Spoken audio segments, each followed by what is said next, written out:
Hi, welcome to Alamance Cardiac Rehab. So today we are going to talk about practical tips for exercise. My name is Jessica Hawkins. I'm one of our exercise physiologists. Our other exercise physiologists are Amanda, Kelly, and Gina. So you can ask any of us any questions you have about any of the information in this PowerPoint. But we're going to go through some different things about how to get the most out of your exercise routine in the gym and at home. So I hope you guys can find something out, and it is not to get the cake like this lady's aiming for. Alright, so what should you wear? First and foremost, we want you to be comfortable. So it's really important that you're able to get a full range of motion. If you're wearing clothes that are tight and restricting, you're not going to be able to stretch fully. You're not going to be able to get that full range of motion. You're not going to be able to get all the way around on the exercise or out walking. If you're a heavy sweater, personally I am, you want to make sure that you are wearing something that is sweat wicking material. So the sweating is the body's way of cooling down because exercise is exothermic, meaning it gives off heat. So we want to be able to continue to give off that heat so that our insides don't overheat. That would not be a good thing because that can cause the heat stroke and heat exhaustion. So not a good thing to get into. So we want you to be able to continue to sweat. So they do make exercise clothing that allows you to sweat. It's called moisture wicking material. And so what happens is it evaporates the sweat off your skin, and then it goes into the material, and then the air is able to evaporate the sweat off of that material, and so that it doesn't get too soaked. If you wear cotton continuously and you are a heavy sweater, your cotton t-shirt can only absorb so much sweat. So you want to make sure that you're able to continue to sweat and keep that going. And then our favorite thing to talk about is proper footwear. So your foot is your first point of contact anytime that you're exercising, unless you are just doing something with your arms, so like an arm ergometer or something. But for the most part, your foot is your first point of contact. And if you were to injure your foot or cause the malformation at your foot, it's going to travel somewhere up the body and you're going to cause injury or feel that effect elsewhere. Those of us that have been exercising for a long time can probably go through most of our joints in our body and tell you about different injuries that we've had and something else that's developed because we were trying to compensate for that one. So we want to make sure that you guys don't end up that way and that we continue to keep you nice and healthy. So no flip-flops, no sandals, no boots, no clogs, no Crocs for sure. Has to have a good supportive sole. So a nice tennis shoe with a nice half-inch sole. It should have a heel cup so that your heel fits into that shoe and that it doesn't let go at all, so that you're able to walk back and forth. It should have a nice wide toe box so that your toes can wiggle inside there as well. So that way your toes aren't being cramped and that you don't develop blisters on the end of your toes when you're exercising. And shoes make such a difference that if you don't have good shoes, it's going to hurt. And if you get better shoes, it's not going to hurt as much anymore. We've had patients come through the program where when they first started with us, they were complaining that their knees hurt, their legs hurt, and then we talked to them a little bit more about what their shoes look like and the importance of getting a good fitting shoe and getting new shoes for exercise. And it made, when they were able to do that, it made their pain go away. We actually had one lady come through who could barely walk on the treadmill for 5 minutes when she started, got her new shoes, did the program, and then 3 months later continued with our program, and she was able to do her first 5K walking. So we've also had another patient who went through the program, and with new shoes he was able to continue to do his 5Ks as well. He's actually done a couple now. So just kind of keep that in mind, that shoes are very, very important. We're going to talk about it even more here. So let's talk about those shoes. How long are they actually good for? It's only 6 months, 500 miles. Depends on how often you wear them. Think about it. 6 months isn't that long. How many of you are actually wearing shoes right now that are older than 6 months? Most of you will probably raise your hand. I know I have shoes that are older than 6 months, but those are not my workout shoes. They are not my exercise shoes, and actually they're retired exercise shoes, and they are now my yard shoes. I don't actually wear them out and about for something that I need support for. The best way to gauge whether or not you need shoes, new shoes, is to look at the tread. So these two pictures here, down at the bottom of the screen, are talking about tread. So in this one, you can see where it is worn down here. So I'm going to ask you a question. Would you drive a car with bald tires? No, right? Because if you're driving a car with bald tires, it's not safe. Those tires could skid, you could hydroplane easier, all sorts of issues. So you don't want to drive bald tires. So why are you going to do that to your shoes? Why would you drive shoes that are bald? So don't wear bald shoes. So look at the wear pattern on here. And you can see here, you think, oh, my shoes aren't really that bad. But if you look at it, this is an old shoe, and this is a brand new shoe of the exact same shoe. And you can see how that wear pattern, that tread is actually worn down. If you cannot clearly see those definition marks and they are worn at all, then it's time for some new shoes. Your shoes and your wear pattern also tell you how you walk, whether you're a pronator, an overpronator, a supinator, or and things like that. So whether your foot turns in, out, whether you straighten the ball of your foot, the heel of your foot, all those things come into play. And if you were to go get fitted professionally, they're going to look at that. They're going to have you stand on a machine. They're going to look at your old shoes. They're going to ask you what you did this for, what you're using these shoes for, and they're going to get you a shoe that fits for you. Most shoes are either high comfort and support, or you're going to have a stability shoe, which personally I wear stability shoes. I'm an overpronator, meaning my foot rolls out when I walk. So I take a step, I strike with my heel, and I roll on the outside of my foot and then up to the ball of my feet before I come off. So when I get a tennis shoe to exercise, I need a shoe that keeps me straight so that I don't roll out and that I'm able to strike at the midfoot if I'm running and on the heel if I'm walking. And so I have shoes and orthotics that actually help make that happen. So I have a high arch. So I actually have an extra orthotic besides high arch shoes that actually help support my arch and keep my foot properly supported while I'm exercising. So getting fitted by a professional is very important. That doesn't mean just going and putting your foot on the little doohickey that measures the size of your shoe. We want to know more. We want to get more in depth than that. So places we have listed here: Omega Sports, which is here in Burlington, it's current, and then you've got Fleet Feet in Greensboro, Carrboro, Durham, and Raleigh. So the one in Greensboro is off of Lawndale, just across the street from Fresh Market. The one in Carrboro is where Cat's Cradle used to be, at the corner of Rosemary and Main Street.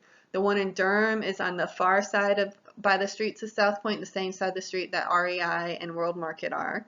And then the one in Raleigh is off of Wade Avenue, so that when 40 splits off, if you stay straight on Wade Avenue, it's in that first shopping center there on the left where the Food Lion is. Or it's actually, I think it's Whole Foods now. It used to be Food Lion. There's 9th Street Active Feet, which is actually not on 9th Street, but it's located on the back in the alleyway there between Border Street and 9th Street. Then you also have the Good Foot store, or Foot Solutions, over in Friendly Center. That is another really good resource, especially if you're looking for shoes that you're going to use for exercise as well as other activities. So they're going to have something that's not just your tennis shoe. They'll have something that looks a little nicer, like a Rockport shoe or something like that. But any places like this they're going to look at your feet. They're going to look at how you walk and everything like that, and they're really going to kind of pay attention and get you a shoe that really fits your foot. So it's very important. As far as socks are concerned, you want to have a full sock, so something that does cover your toes as well as your heel. The material is kind of up to you. Some people like wool, some people like the synthetics, some people really like just cotton. It is completely up to you. We suggest non-blistering kinds, so seamless socks are always best for that. But then I like ones with actually built-in arch support, built-in breathing with extra comfort. So it all comes down to personal preference. If you want some recommendations, just reach out to one of us, and we have no problem sharing with you what we'd use ourselves. All right, just some tips for being outside. Remember, if it's greater than 85 degrees, less than 40 degrees, greater than 75% humidity, code yellow day or higher, raining, sleeting, snowing, or very windy, don't go outside. Basically, summer in North Carolina, January, February in North Carolina, you don't want to be outside. And do you know what it means by code yellow day or higher? In that sense, we are talking about air quality. So air quality is the amount of particles that are in the air. It can be pollen, it can be ozone, it can be other pollutants that are in the air. All those things affect how hard it is for you to breathe in, and the more particles that are in the air, the higher the air quality is. Ideally, we're in the green, and most of the time here in North Carolina, we stay in the green. However, there are times where that doesn't happen. So during pollen season, code yellow day, we have that increased pollen in the air, so we have increased particulate matter in the air, which makes it harder to breathe. So we develop in code yellow day. A few years ago, we had those forest fires, and we had the smoke blow in as well as higher ozone levels, and so we were in code orange days. On occasion, you will see code orange sometimes during the summer with those increased levels of ozone in the air, but you can find these on your weather pages, on your weather apps as well. So just kind of be mindful of that. It is in the newspapers as well. So just kind of keep that in mind and be mindful of those things. That code yellow day or higher, you don't really want to go outside and exert. If it's a code orange, stay in, or higher, so code orange or code red, you want to stay in a filtered environment those days. So that means in the house, in the car, in the store. Try not to spend a whole lot of time outside on those days. All right, let's talk about what we're going to eat. So we don't want to eat too heavy before exercise. Do you know why? Well, all the food and everything goes to your belly. Then we want to digest that food, but to do that, we need blood to do that. When we're exercising, we really want to use the blood to go to the muscles so that we can feed those muscles so that they can keep working. So don't eat too heavy before exercise. You might want a light snack to help you kind of sustain the energy, and ideally something with a little bit of protein like yogurt or peanut butter crackers, something like that that'll get you all the way through your session. Make sure you drink plenty of water before, during, and after your exercise session. If you've ever weighed yourself before and after, all that weight you lost suddenly, I'm sorry, it's not weight loss, it's all water. You have to replace it. If you're not properly hydrated, you can cause yourself to go to arrhythmias, you can cause yourself to lose your blood pressure to drop, and if your blood pressure drops, then you could pass out. And we just get into all sorts of issues, so we really don't want to do that. So make sure you're drinking plenty of water before, during, and after. Very, very important. All right, stop signs. So warning signs and symptoms. Any of these things come up with exercise, we really want you to stop, sit down, and rest. The big ones, chest pain. So it can be burning, pressure, sharp pain, dull ache. It actually goes into pain between the shoulder blades for ladies, pain in the neck, jaw, and throat. So anything in this from the chest and up, even into your back, is considered chest pain or angina in the sense that it could be related to your heart, and we really want you to stop. Unusual shortness of breath. So where you get that breathing point to the point where you can't catch your breath, you can't talk anymore, you need to stop and rest. The other big ones are dizziness and lightheadedness. Oftentimes are related to either your blood sugar or your blood pressure. So any of those things that come up, we stop, sit down, and rest. If you are outside, get inside when these things happen and sit down, because they could be related to the heat or the cold. And you can see there's some other ones listed on here as well. But whatever that, when you came into the hospital, whatever that sensation that drove you to come to the hospital, that is your clinical presentation for either your heart or your lungs. That is what we are talking about here, and that's the one the big one that we really want you to pay attention to. Now remember, if you have nitroglycerin as a prescription, if you're a heart patient, then you can take that nitroglycerin up to 3 times within 15 minutes. So you take the first one, you wait 5 minutes. If it goes away, call the doctor's office. All right, they're going to make a note of it. They're not going to make you come in, but they're going to make a note of it and let you know, okay, just, let us know if it happens again. If it doesn't go away after that first one in 5 minutes, then as you take the second one, I want you to pick up the phone and call 911 right then and there. That way, if they're not there, EMS is not there within the next 5 minutes, you can take that third one before they get there. Also, keep in mind that if you go ahead and call, EMS is on their way. They have the good drugs on board the ambulance, so they have something even stronger than the nitro. And more than likely, if the first one didn't work, the second one probably isn't going to do much good, and there's something going on that you need to get checked out for. So go ahead and call on the second one if you have nitroglycerin. If you don't have nitroglycerin prescribed, if it's bad enough, go ahead and call 911 right away. If you have a question about it, call your doctor's office. Most doctor's office, cardiologists, and pulmonologists have doctors on call at all times, and they can tell you what to do based off of that. So whenever you go out to exercise, there's these 5 things we want, or 6 things we want you to, 5 things we want you to carry with you at all times. So take your cell phone. Lord knows what we did without cell phones before. So you need a way of calling somebody in case you need help. If you don't have a cell phone or you don't feel comfortable taking your cell phone with you, let somebody know where you're going and tell them when you get back so that they know, and if there's an issue, they can come check on you. Take your bottle of water with you. We talked about it a little bit earlier. Water before, during, and after. Very, very important.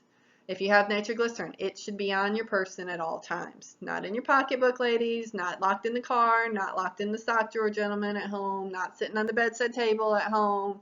Should be on your person. They make little keychains if you don't want to carry the whole size bottle that you can put some in. Take your emergency inhaler if you have it. So make sure you have that with you, especially all the pulmonary patients. You should make sure that emergency inhaler, just like the nitroglycerin, should be on your person at all times, not locked in a drawer, not in the pocketbook, on your person. And then diabetics, make sure you have an immediate source of sugar source in case your blood sugar were to drop while you're out exercising or wherever you go. So again, that's another emergency one that should be on your person at all times. Those emergency sugar sources can be glucose tabs, hard candies, something that's going to get pure sugar right into your bloodstream pretty quickly.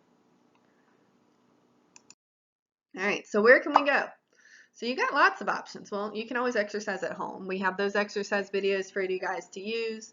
You've got videos, all sorts of free videos online, but sometimes you don't want to stay home, which is perfectly understandable. You want to get out and about. So you can go to the local mall. So you have Holly Hill Mall opens up early before they open their stores to the shoppers, and you can go in and you can walk the perimeter of the mall, and it's marked with how far it is, it's air conditioned, and there's benches if you need them. You can go to the local shopping center. So if you know you've got a busy schedule and you want to get your exercise in, do your exercise before you do your shopping. So walk the perimeter of the stores and do your exercise, and then get your cart and do your grocery shopping. So all the grocery stores, all the hardware stores, BJ's, all those big box stores that you can go in, you can just walk the perimeter of the store to be able to do that. There's lots of area parks around here that have great walking trails. They're either paved or they're crushed gravel. So they're really good, and they're soft on the joints that way, so that you can get a good walk in. You don't have to worry about cars or anything like that, or just occasional bikes sometimes and kids. But Joe Davidson, Bess Schmidt Park, Springwood Park, City Park, Graham Regional Park all have wonderful trails. They all tell you how far they are around so that you can use those, get away from the traffic. Some local churches have gyms or will open up their sanctuary or have a track that you can walk at as well. There's a lot of nature trails around here. You know, Cedar Rock Park has got great ones. Guilford Lake McIntosh, which is the one off of 61. So it's not the Alamance side off of Huffman Mill, but the Guilford Lake or Guilford side has a walking trail that's either 3 miles or 1 mile loops or a half-mile loop that you can do. There's Shallowford Natural Area out by Western High School. That one has lots of different length trails. I think you can get up to a 3 mile trail out there. Same thing at Glencoe Mills. They have that wonderful island trail out there and some connector trails. And there's all sorts of different Haw River Trail with access points that are at various lengths. There's Saxbahaw Island Park, as long as it's not currently underwater. There's also the local gyms. So if you want to go to a gym, that is definitely an option, as well as coming to rehab. So there's the Well Zone, which is here at the hospital. That one is an option for to the community members. It's $32 a month. You have the YMCA, the Millennium Fitness, the Edge, Gold's Gym, Planet Fitness, Anytime Fitness, the Senior Center, the Maynard Aquatic Center. All of those are available, and most of them also have the Silver Sneakers program. So some of your insurance, if you have Medicare and are of Medicare age, so 65 and older, have the option of having Silver Sneakers or Silver and Fit. And most of these places will take that. And what that is it gives you a free membership to that gym where you can use it up to a certain number of times per month, and they'll pay for your membership if you pay that, or if you go that many times a month at least. So it's a great option, but one thing to keep in mind is that you can only use it at one location. You can't bounce around at different ones. So I do know that the Well Zone here at our hospital is free to Silver Sneakers. We have free classes for Silver Sneakers, as well as the gym is free for those that have Silver Sneakers. So just kind of something else to keep in mind there. And one of the benefits of coming to the hospital is that you are already at the hospital in case anything were to happen, and you have staff that are trained to respond to emergencies as well as the code teams are already here. All right, so now let's talk about when should I exercise. Anytime that it fits into your schedule. So you don't find the time to exercise, you make the time to exercise. You schedule it to be part of your day. This is my favorite cartoon up here. So what fits your busy schedule better? Exercising 1 hour a day or being dead 24 hours a day? And then down here, let's look a little bit deeper. So 15 minutes is 1% of your day. 30 minutes is 2% of your day. And a full hour is only 4% of your day. So you really got no excuse. Just have to carve out the time in your schedule to do it. Just like you were to schedule date nights or schedule a meeting, go ahead and schedule your exercise too. If you're trying to lose weight, Research has shown that sometimes the best thing to do and the best time to go is first thing in the morning before you've had anything to eat, so that you can use yesterday's stores on it. However, that's not for everybody. If you're not a morning person, forget it. Don't force yourself to get up and go exercise. It's just not your thing. But just make sure that you are taking time to exercise. If you only have 10 minutes, do something. All right? Something is better than nothing at all. We want you to get up and get moving. You can add in 10-minute bouts to get your 30 minutes for the full day. Ideally, though, we really want you to be getting 30 minutes all at once, because with that 30 minutes, you're actually mobilizing those fat stores. So it takes 20 minutes for fat to mobilize, and if you're not doing 20 minutes, or you're only doing 20, if you're doing 10, you're not doing fat. You're only doing 20, you've just gotten those fat to start. So 30 minutes or more, then we're starting to burn those fat molecules that you're trying to get rid of. So really trying to get it all at one time if you can. But something is better than nothing. All right, and then who? Who are you going to exercise with? Anybody, somebody. Find a buddy, somebody that makes you more accountable. If you have your spouse or friend or classmate or whatever, somebody that's going to hold you accountable. Just like coming to rehab, if you guys don't show up, we're on the phone calling you. We want you to do the same thing on your own at home. Have somebody that's going to call you and say, hey man, where are you at? What's going on? Why aren't you out here with me today? So that you've got somebody there to do it. One, it makes the time go faster, and two, you're going to be more likely to do it. And then another option are group exercise classes. So you're in a group environment, you're going to get the support of others. Just like with the Silver Sneakers classes, they're a little bit more structured. And so but you've got the support of others that are in the same boat just like you. Then you can always just go to the gym too. You're in the gym, you're in a supervised setting. They're not going to call you if you don't show up or anything. They'll take your money, but they're not going to call you. But at least you're there with other people, and so that you're able to get a benefit out of that. So thank you for listening. Hope you guys were able to get something out of this, and have a great day. Bye-bye.